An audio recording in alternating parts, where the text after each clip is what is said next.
يا بدر 15 ذكرتني بالحبيب اللي طلع على المدينة من ثنايا الوداع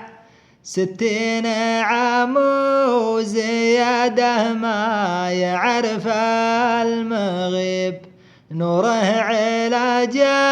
الصدور من الوهم والضياع لنصبح وتابعينه من بعيد وقريب اخوان عقب العداوة والجهل والنزاع يا زارع الخير فينا للنهار العصيب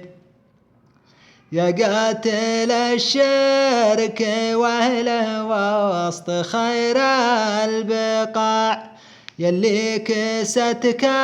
الطهارة واصطفاك الرقيب من فيض علمك علمت ان المعيشة متاع واكبر مصيبة الصغير السن منها يشيب فرقاك يا خير خلق الله ويا خير داع أقفيت والقلب من ذكراك جرح عطيب واليا ذكرتك نثرت الدمع والقلب زاع يا ليت لو كان من شوفك يا ليت لو كان لي من شوف وجهك نصيب ويا ليت ما كان لك فرقة ولا لك وداع الجرح بعدك صعيب ولا لقاله طبيب والكون يشكي غيابك يا الحليم الشجاع ليتك تشوف أمتك في ذا الزمان الغريب كم عرض يهتك وكم منكر جهارا يذاع المؤمن أصبح لأخوه من الديانة حريب والحق بين الكثير من المخاليق ضاقت علينا الفسيحة والفضاء الرحيب وصرنا طعام الأفاعي والسباع الجياع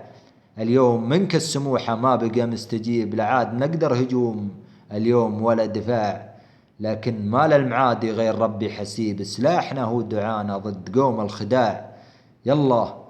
يلا وانت ذرانا بالمقام الصعيب عجل بنصرة رسولك والحبيب المطاع ويالله يا المستجيب ويا الكريم المثيب اكتب لنا مع رسولك بالجنان اجتماع.